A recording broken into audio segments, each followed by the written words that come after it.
Hi friends, welcome to Reshma kitchen. ఈరోజు special పల్లీ chat మరి ఎలా తయారు చేయాలో నేర్చుకుందామా.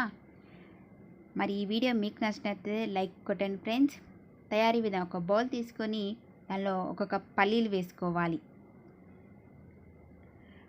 పల్లీలు వేసుకొని స్టవ్ను మీడియం ఫ్లేమ్లో పెట్టుకొని పల్లీలను కలుపుతూ ఫ్రై చేసుకోవాలి. ఇలా ఫ్రై చేసుకోవడం వల్ల అయితే పల్లీ అయితే బాగా ఫ్రై అవుతుందండి. పల్లీలు ఫ్రై అయిన తర్వాత స్టవ్ ఆఫ్ చేసుకొని ఒక ప్లేట్లో వేసుకోవాలి. వేసుకొని వాటి పైపొట్టు మొత్తం తీసివేయాలి. పైపొట్టు మొత్తం ఇలా తీసివేసి పక్కన పెట్టుకోవాలి. తర్వాత స్టవ్ ఆన్ చేసుకొని కడాయి పెట్టుకొని దానిలో 1 స్పూన్ ఆయిల్ వేసుకోవాలి. ఆయిల్ వేడైన తర్వాత దానిలోకి కరివేపాకు, చిటికెడు జీలకర్ర,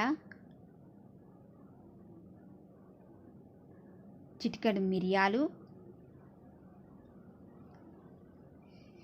కొద్దిగా కారం చూసుకొని వేయండి, ఎందుకంటే మిరియాలు వేసాం కదా అందుకోసం. చిటికెడు పసుపు వేసుకొని అంతా ఒకసారి ఫ్రై చేసుకోవాలి. 1 నిమిషం పాటు అనేది ఫ్రై చేసుకోవాలి. ఇలా ఫ్రై అయిన తర్వాత ఇందులోనికి కొద్దిగా సాల్ట్ వేసుకోవాలి. వేసుకొని అంతా ఒకసారి కలుపుకోవాలి. ఇలా కలుపుకున్న తర్వాత పల్లీలను వేసుకోవాలి.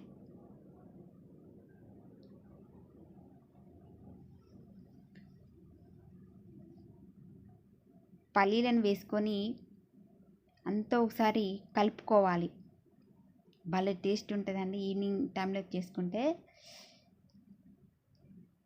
ఇలా కలుపుకొని స్టవ్ ఆఫ్ చేసుకోవాలి. స్టవ్ ఆఫ్ చేసుకున్న తర్వాత చూడండి, కరివేపాకు బాగా ఫ్రై అయిపోయింది. అందుకోసం దీనిని ఇట్లా పొడి పొడిగా చేస్తున్నాను.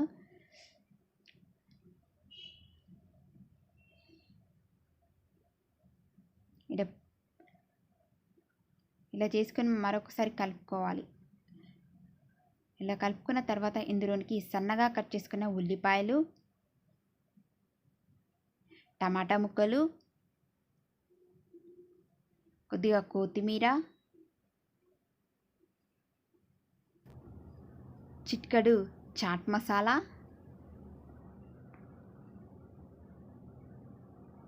హాఫ్ నిమ్మరసం వేసుకోవాలి. వేసుకొని అంతా ఒకసారి కలుపుకోవాలి.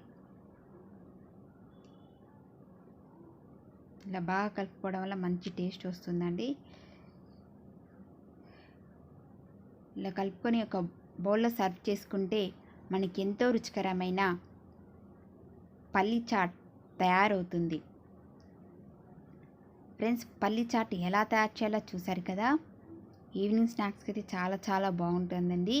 మీరు కూడా ట్రై చేయండి ఫ్రెండ్స్. ట్రై చేసి ఎలా ఉందో కామెంట్ సెక్షన్లో తెలియజేయండి. వీడియో నచ్చినట్లయితే లైక్ చేయడం మర్చిపోకండి. అలాగే సబ్స్క్రైబ్ చేసుకోండి కొత్తగా చూస్తున్నట్లయితే. Thank you for watching.